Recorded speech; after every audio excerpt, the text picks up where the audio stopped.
সুপ্রিয় শিক্ষার্থীরা, Obaidullah Memorial high school থেকে অনলাইন ক্লাসে সবাইকে স্বাগত জানাচ্ছি। আমি সহকারী প্রধান শিক্ষক, ওবায়দুল্লাহ মেমোরিয়াল হাই স্কুল। আজকে আমরা দশম শ্রেণীর সাধারণ গণিতের 13.1 অধ্যায়ের গত ক্লাসগুলোতে যা করিয়েছে তার পরবর্তী গাণিতিক সমস্যাগুলো সমাধান করতে আমরা চেষ্টা করব। তোমরা নিশ্চয়ই খাতা কলম নিয়ে প্রস্তুত। আমরা আজকে এই অধ্যায়ের 13 নম্বর আমরা প্রশ্নটা পড়ে দেবো। সরাসরি আমরা চলে যাচ্ছি। কোনো সমান্তর ধারার 12তম পদ 77 হলে এর প্রথম 23টি পদের সমষ্টি কত? তাহলে এখানে তম পদ, যে খেয়াল করো 12তম 77 আর 23টি পদের সমষ্টি, তম পদ আর সমষ্টি এই দুটো নিয়ে আমরা কাজ করব। আমরা আগের ক্লাসে আমরা জানি দুটো সূত্র এখানে আমরা ব্যবহার করব। n তম পদ সমান্তর ধারা n তম পদ a plus n minus 1 into d। সমান্তর ধারা প্রথম পদে সাধারণ অন্তর d আর n হলো পদের সংখ্যা, আর দুই হলো n পদের বা n সংখ্যক পদের সমষ্টি, সমষ্টি s n to n by 2 into twice a plus n minus 1 into d। এবার আমরা চলে যাচ্ছি গাণিতিক সমস্যাটা। কি দেওয়া আছে? কোনো সমান্তর ধারার প্রথম 12তম 77। মনে করি, যেহেতু ধারা দেওয়া নাই দুটো লাইন লিখতেই হবে। মনে করি সমান্তর ধারাটির প্রথম পদ a, প্রথম পদ a আর সাধারণ অন্তর আমরা জানি বিয়োগফল বা ব্যবধান, সাধারণ অন্তর d। দুটো লাইন লিখলাম। এবার আমরা চলে যাই প্রশ্নে যেটা দেওয়া আছে 12তম পদ 77। অর্থাৎ আমরা এইভাবে সহজ পদ্ধতি করি, আর একটু আধুনিকভাবে করা যায়। আমি সেভাবে না করে যেটা দেওয়া আছে কত 12তম পদ সমান 77। তো আমরা সূত্রটা চলে যাই, আমরা দেখি। আমরা এখানে দেখো 1 নম্বর সূত্রটা এখানে n তম পদ সমান্তর ধারার প্রথম পদ যদি a, সাধারণত যদি d হয় তাহলে n তম পদের সূত্র a plus n minus 1 into d। তাহলে 12তম প্রথম পদ a সাধারণ অন্তর d, তাহলে 12তম a plus 12 minus 1 into d এগুলো 77। এখানে n তম, এখানে n বসছে, এখানে 12তম, এখানে 12 বসছে। ওই সূত্রটাই ব্যবহার করলাম আমরা। সুতরাং আমার এর মানও নেই, ডির মানও নেই, চলো দুটোই বসে যাবে। 12 মাইনাস 1 দ্যাট মিনস 11, অর্থাৎ 12 থেকে 1 বিয়োগ করলে 11 আর d সমান 77। 1 নং সমীকরণ আমরা পেয়ে গেলাম। যে উদ্দীপকের যে তথ্য, প্রশ্নে যেটা তথ্য ছিল 12তম পদ 77, সেইখান থেকে আমরা 1 নং সমীকরণ পেয়ে গেলাম।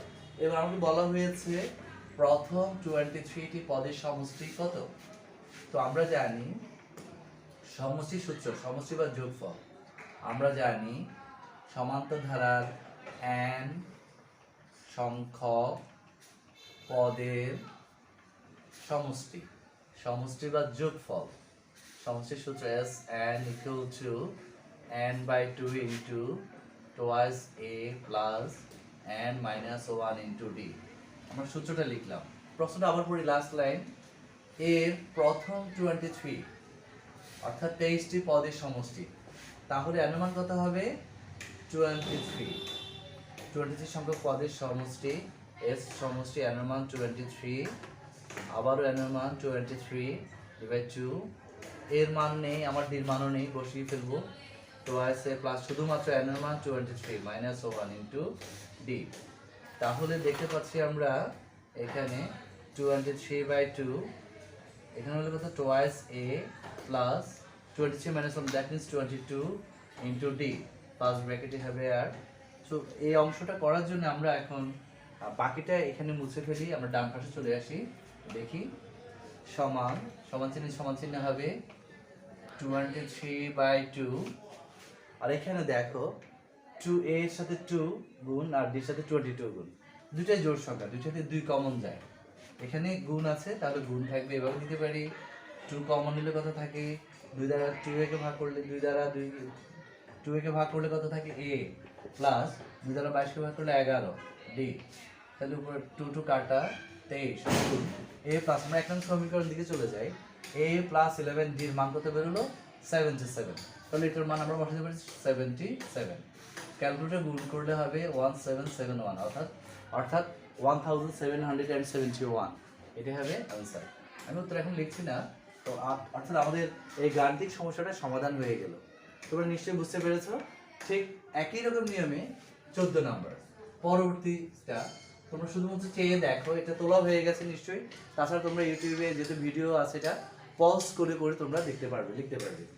পরবর্তী যেটা দেওয়া আছে 16তম 16, এখানে 16তম পদ -20, কত দেওয়া আছে -20 হলো প্রথম 31, অর্থাৎ 61টি পদের সমষ্টি কত? একেবারে গাণিতিক সমস্যাটা একই, কিন্তু ফিগার চেঞ্জ করা। তাহলে আমরা করতে পারি, মনে করি সমতা ধারাটির প্রথম পদে সাধারণ অন্তর ডি, তাহলে দেওয়া আছে কত 16, এখানে কত বসাবো 16তম পদ কত -20, এখানে -20 বসিয়ে ফেলবো, এখানে -20 বসিয়ে ফেলবো, আর 16 এখানে 16 -1 দ্যাট মিন্স 15, শুরু থেকে এক গেলে 15। আবার আগের মতো এই 31 পদের সমষ্টি, n সংখ্যক পদের সমষ্টির সূত্র লিখলাম 31 হবে। এখানে কত হবে 31, অর্থাৎ n এর মান কত 31, এখানেও n এর মান আমরা 31 বসাবো, এখানেও n এর মান 31, একেবারে একই রকম হুবহু, কোনো পরিবর্তন নেই, শুধুমাত্র কয়টা ফিগার পরিবর্তন করে দেওয়া আছে। 31 থেকে 1 গেল 30, 2 আর 30 দুটো জোড় সংখ্যা, 2 কমন নিলে a আর 15d, এখানে কত হবে 15d, 2 দিয়ে ভাগ করলে a আর 2 দিয়ে ভাগ করলে 15d, তাহলে এখানে কত থাকে 31/2, আবার 31/2, 2 কাটা 31 ইন্টু a প্লাস 15d এর মান একদম সমীকরণে চলে যায় -20, আমরা দিলাম এইভাবে, ব্র্যাকেট না দিলেও চলতো। তাহলে প্লাসে আর মাইনাসে মাইনাস 0, 2, 3, 620 আমরা পেয়ে গেলাম 0, এখন 62, 620, আনসার -620। তো তোমরা নিশ্চয়ই করতে পারবে 13, 14। এই অঙ্কগুলো, এই গাণিতিক সমস্যাকে আবার আমি পাল্টও দিতে পারি, যেমন 31 পদের সমষ্টি কত বেরোলো -620। তো প্রশ্নটা পাল্টে যদি আমি বলি, কোনো সমান্তর ধারার প্রথম 31 পদের সমষ্টি -620 হয়, তাহলে ধারাটির 16তম পদ কত হবে? উত্তর বেরোবে -20। অর্থাৎ আমি যে আমাদের যে প্রশ্নটা ছিল, প্রশ্নটাকে আমি ঘুরিয়ে দিয়েছি। এখন তোমরা এটা পারলে ওটাও পারবে, আমি পরবর্তীতে আমরা সেটা দেখিয়ে দেব। আগে আমরা আমাদের মূল অধ্যায়ের সাধারণ সমস্যাগুলো সমাধান করতে আমরা চেষ্টা করছি। আমরা আমাদের এই সমান্তর ধারার অর্থাৎ 13.1-এর 15 নম্বর গুরুত্বপূর্ণ একটা গাণিতিক সমস্যা, আমরা প্রশ্ন একটু ভালো করে দেখি সবাই। 9, 7, 5 কমছে, 9 থেকে 7 কত কমে গেল? 2 কমে গেল। 7 থেকে 5 কত কমে গেল? 2 কমে গেল। তো এইভাবে এই ধারাটি চলছে। এই ধারাটির মানে সমান্তর ধারা, সমান অন্তর হচ্ছে ধারাটির প্রথম n সংখ্যক পদের সমষ্টি বা যোগফল -144 হলে n এর মান কত নির্ণয় করো। তাহলে আমরা লিখব, মনে করি সমান্তর ধারাটির প্রথম পদ এ সমান কত? এ সমান 9, সাধারণ অন্তর d সমান উত্তর পদ থেকে পূর্ববর্তী পদ বিয়োগ, দ্যাট মিন্স -2 লিখে ফেললাম। এবার প্রশ্ন মতে আমরা একটু ভালো করে খেয়াল করব, প্রশ্ন মতে প্রশ্নেই চলে যাই। আমি প্রশ্নে দাগ দিচ্ছি, দেখো সবাই। n সংখ্যক পদের যোগফল সমান -144, n সংখ্যক পদের যোগফল বা সমষ্টি, তাহলে n/2, এটা নিচে এটা সূত্রটা লিখলাম, n/2 * 2a plus n - 1 * d, n সংখ্যক পদের সমষ্টি, তাহলে n সংখ্যক পদের যোগফল সমান -144। আমরা এবার এই সমীকরণটা করে এখান থেকে n এর মান বের করতে হবে সমাধান করে। তাহলে n এর মান আমরা বের করব, বা n/2, এখানে সেকেন্ড ব্র্যাকেট 2 * a, এর মান কত জানো? 9, এর মান 9, n এর মান নেই, n - 1 * d, d এর মান -2, যেহেতু -2 d সম্পর্ক গুণ বোঝানোর জন্য ব্র্যাকেট দিলাম, -144, বা n/2, তো 9 × 2 = 18, -2 দ্বারা গুণ করো -2n, -1 + 2 ব্র্যাকেট ক্লোজ, -144, বা n/2 * 18 আর 2 কত 20, -2n, ইকুয়াল টু মাইনাস 144। আমি অনেকভাবে করতে পারি, এটা অনেকভাবে করা যায় সমাধান।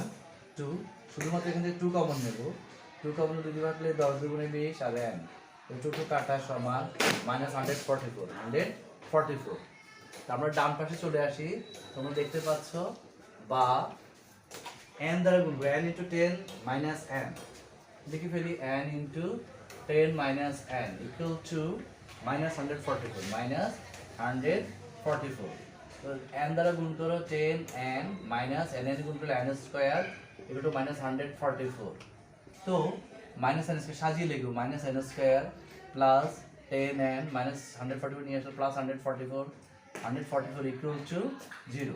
তো আমি মাইনাস 1 দ্বারা গুণ করে দিতে পারি, মাইনাস 1 দ্বারা গুণ করলে বা মাইনাস 1 কমন নিয়ে করা যায়, minus n square plus 10n minus 10n minus 144 আর মাইনাস 1 দ্বারা 0 কে গুণ করলে 0।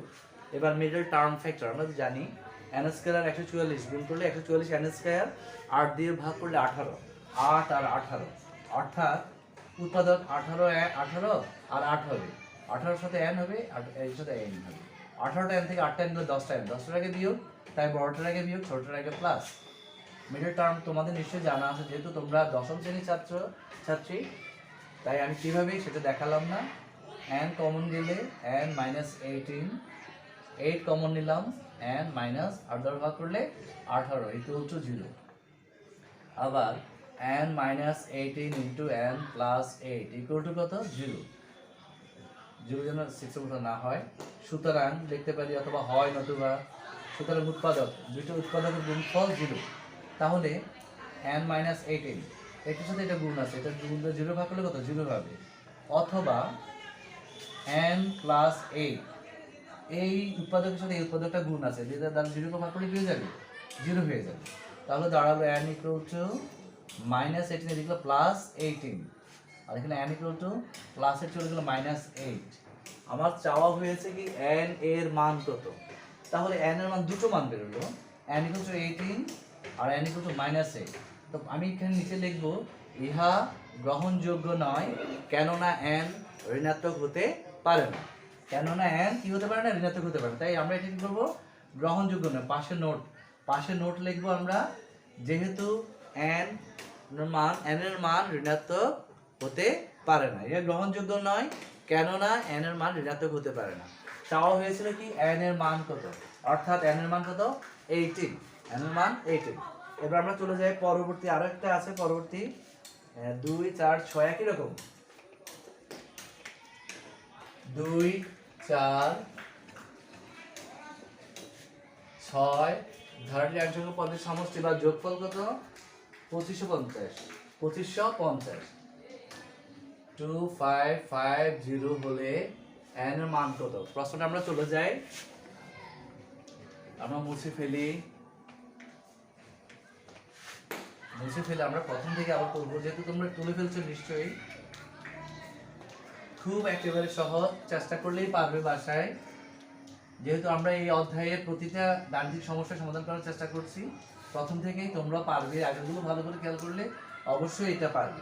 তো আমরা চলে যাই, এটা একটি সমান্তর ধারাটির প্রথম পদ a সমান 2, সাধারণ অন্তর d সমান 4 - 2 দ্যাট মিন্স 2। তাহলে আবার ওই n সংখ্যক পদের যোগফল সমান 2550, ঠিক আছে?